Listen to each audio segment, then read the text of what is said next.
మీ పేరు? నా పేరు బేబీ నాగేశ్వరి అండి. నాగేశ్వరి గారు చెప్పండి, మరి ఏంది ఈ కుటుంబ ప్రభుత్వం వచ్చి 2 సంవత్సరాలు అయింది. మరి ఎవరికి అసలు సంక్షేమ పథకాలు ఏం అందట్లేదు, ఫెయిల్యూర్ అయిపోయింది ఈ గవర్నమెంట్ 2 ఏళ్ళు వచ్చి కూడా అని చెప్పి మా అపోజిషన్ పార్టీ మాట్లాడుతాం. దాంట్లో నిజార్థం ఉందంటారు. మరి నీకు నిన్న పెన్షన్ వచ్చిందండి? పెన్షన్ ఇచ్చారండి. అండి వృద్ధులకి బయటకు వెళ్ళి ఒక్కొక్కకుండా ఇళ్ల దగ్గరకు తీసుకొచ్చి ఉదయం 6 గంటలకే తలుపు కొట్టి పెన్షన్లు ఇచ్చారండి. మరి ఇంకా పిల్లలకి తల్లికి వందనం ఇంట్లో ఎంతమంది ఉంటే అంతమందికి ఇచ్చారండి. బస్సులు ఉచితంగా వేశారు. లేడీస్కి ఆడవాళ్ళకి ఉచితంగా వెళ్తున్నాం, ఎక్కడికి వెళ్ళాలన్నా వెళ్తున్నాము. ఇంకా వాళ్ళు చేసిన చేయలేదని అనడానికి మీకేం చేయలేదో చెప్పండి. ఆఖరికి పార్టీ పరంగా కాకోకుండా మీ పార్టీలో ఉన్న వాళ్ళకి కూడా మీ పిల్లలకి వేశారు. ఆ పార్టీ వాళ్ళ ఆడోళ్ళు వెళ్తున్నారు. ఇంక దేనికి ఏం చేయలేదు కూటమి ప్రభుత్వం. మీకు ఏదో వాళ్ళ మీద బురద జల్లాలని చెప్పి ఏదో పిచ్చి మాటలు, మీ నోటికి వచ్చిన మాటలు మాట్లాడి ఏదో మేము గెలుస్తాం, మేము చేస్తామని, మేము పొడుస్తామని మీరు అనుకుంటున్నారు. కానీ ఇంకా ఆఖరికి మీ ఈ జగన్మోహన్ రెడ్డి మీ ఆఖరికి ఎమ్మెల్యే కూడా అవడం. అదేనమ్మా, నేనే వచ్చేది, నేనే 3 ఏళ్ళు కళ్ళు మూసుకొని నేనే వస్తాను చెబుతున్నాడు. కళ్ళు మూసుకుని కళ్ళు తెరిసేపటికి అన్ని చేసేసి వెళ్ళావుగా నువ్వు.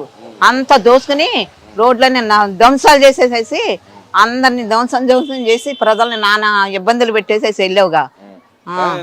మీరు ఆ మాట అంటున్నారు కానీ వాళ్ళు చెబుతా ఉన్నారుగా, ఈ గవర్నమెంట్ వచ్చిన తర్వాత దాచుకోవడం తప్పితే ఇంకేం జరగట్లేదు. అమరావతి పేరు చెప్పి కూడా దోచుకుంటా ఉన్నారు. వాళ్ళకి సంబంధించిన వాళ్ళందరికీ డబ్బులు దోచి పెడతారని చెబుతున్నారు కదా. ఎవరికి ఇచ్చారండి అమరావతి? రైతులు అంత ఇదిగా భూములు ఇస్తే ఆ భూముల్ని మీరు వాళ్ళ భూములు తీసుకుని ఆఖరికి అమరావతి రైతుల్ని నానా రకాలుగా విధ్వంసం చేసి ఆడోళ్ళని కూడా చూడకోకుండా పోలీసులతోటి కర్రలతోటి కొట్టించి రోడ్ల మీద ఈడ్చి మహిళలను కూడా చూడకుండా మీరు ఎంత విధ్వంసం చేసి వెళ్ళారో మీ విధ్వంసమే మిమ్మల్ని దింపేసింది. 175 నుంచి ఆఖరికి 11కి వచ్చారు. ఆ 11 కూడా ఉండదు. ఇంకా అయిపోయింది, మీరు సర్దుకోవడమే.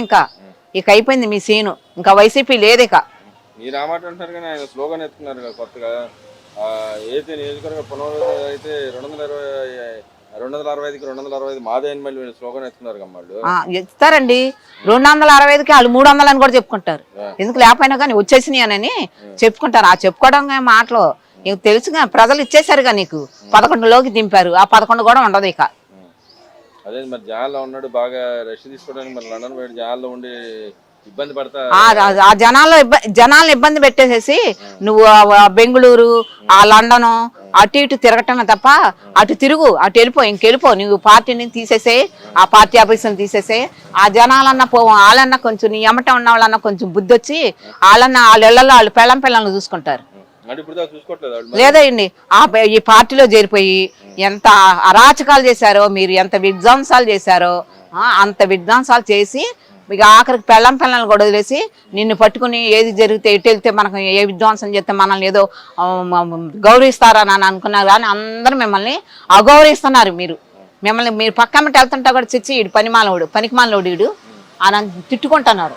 మరి ఈరోజు చూస్తే అంబటి లాంటి నాయకుడు మాట్లాడుతూ ఉన్నాడు. మళ్ళీ వచ్చి గతంలో బుద్ధి చెప్పిన పరిస్థితి టీడీపీ మహిళలు కానీ మహిళా లోకం కానీ మళ్ళీ వచ్చి ఆయన మాట్లాడుతూ ఉన్నాడు.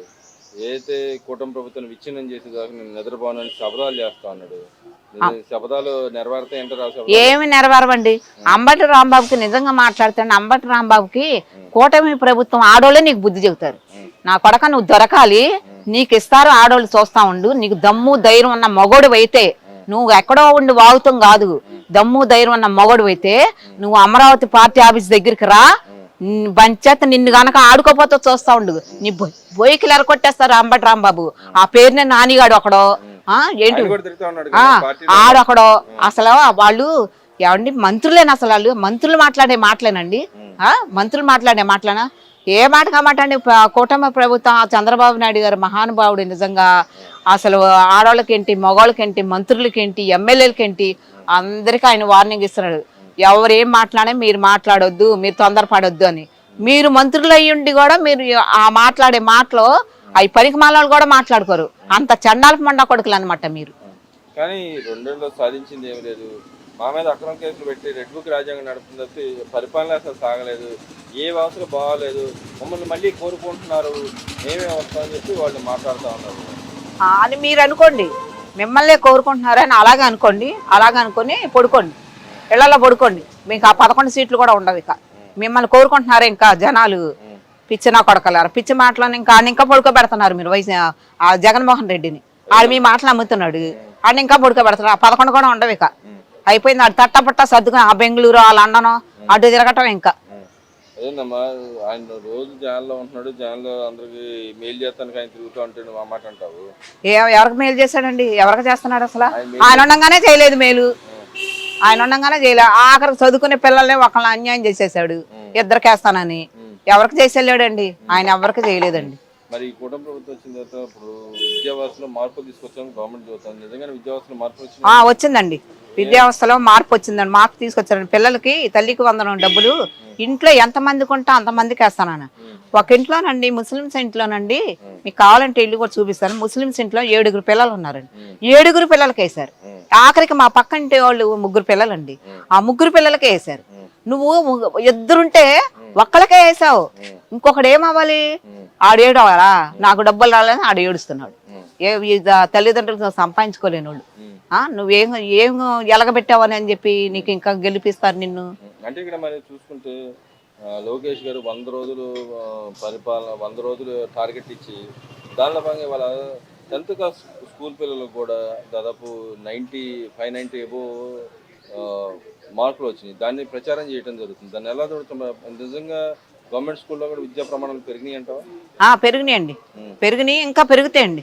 ఇంకా నిజంగా మాట్లాడితే ఇప్పుడు ప్రైవేట్ స్కూళ్ళు చాలా తగ్గుతాయండి. ఎందుకనంటే లోకేష్ గారు ఈ సంస్థలు ఎక్కువ పెంచాడండి. గవర్నమెంట్ స్కూల్లోనే ఎక్కువ పెంచాడు, పిల్లలకి మంచి సదుపాయాలు చేస్తున్నాడు. ఇప్పుడు కూటమి ప్రభుత్వం వాళ్ళు బాబు గారు ఈ చదువుకున్న పిల్లలు వేరే చోటుకి వెళ్ళి చదువుకోకుండా కంపెనీలు కూడా తీసుకొస్తున్నారు. వాళ్ళు తండ్రి కొడుకులు ఇద్దరు కూడా ప్రజల కోసం కష్టపడుతున్నారండి, ఇద్దరు కష్టపడుతున్నారు. అభివృద్ధి జరిగిందండి కూటమి ప్రభుత్వం. ఇవన్నీ కాదండి, అభివృద్ధి జరిగింది. ఏం చేశారండి? ఎవరికేం చేశారు వాళ్ళు? మన ఈ పెన్షన్లు చూస్తే పెన్షన్లు ఎప్పటి నుంచో ఉన్న వాళ్ళు అండి వికలాంగులు కూడా తీసేశారండి వాళ్ళ ప్రభుత్వం వచ్చాక. బోర్మని ఏడ్చాడు వికలాంగుడు, ఆడికి అది ఉందని వీడికి ఇది ఉందని. వికలాంగుడికి ఇవ్వాలి కదండి, ఏదన్నా కానీ ఇవ్వాలి కదా వికలాంగుడికి అనేది పెన్షన్. అది తీసేసాడు. వీళ్ళు అలా కాదండి, వికలాంగుడికి అని మన వాళ్ళు ఆఖరికండి కరెంటు బిల్లులు అండి మీరు ఉండగానండి సంవత్సరానికి 3 సార్లు పెంచారు. జనాలు అల్లాడిపోయారు, కరెంటు ఉండేది కాదు. ఎవరు ఇవ్వట్లేదని వాళ్ళకు ఉండట్లేదేమో, వాళ్ళు ఆపుకుంటున్నారేమో. కరెంటు బిల్లులో ఎక్కువ వచ్చేస్తున్నాయని వాళ్ళు ఆపుకుంటున్నారేమో. పనికి మాల మాటలు మాట్లాడుతున్నారు. ఎమ్మెల్యేల గురించి కూడా మాట్లాడుతాను. పని చేయనండి, ఎవరిని ఉపేక్షించేది లేదు, ప్రజలకు వెళ్ళి కనుక్కుంటా, ప్రజల యొక్క తీర్పును బట్టే మీకు పదవులు ఉంటాయని చెప్పి ఆయన నేను చెబుతాను. అవునండి, కరెక్ట్. అవును, కరెక్ట్ అండి. చంద్రబాబు నాయుడు గారు చెప్పారండి, చంద్రబాబు నాయుడు గారు చెప్పారండి, ఏమని మీరు మంత్రులే అవని, ఎమ్మెల్యేలే అవని, కార్పొరేటర్లే అవని, ప్రజలను ఇబ్బంది పెట్టే పనులు మీరు చెయ్యొద్దు. ఒకవేళ ఎగస్ పార్టీ వాళ్ళు మాట్లాడినా మీరు మాట్లాడొద్దు, వాళ్ళు మాట్లాడని మీరు మాట్లాడొద్దు. వాళ్ళు అరాచకాలు చేశారు, మీరేం చెయ్యొద్దు. ఏదైనా చేశారంటే మాత్రం మీకు కూడా పదవులు ఉండవు. ప్రజల్లో చెప్పారనుకోండి మీకు కూడా ఉండవు పదవులు. ఒక క్రమశిక్షణ అండి, కూటమి ప్రభుత్వం అంటే ఒక క్రమశిక్షణలో ఉంది.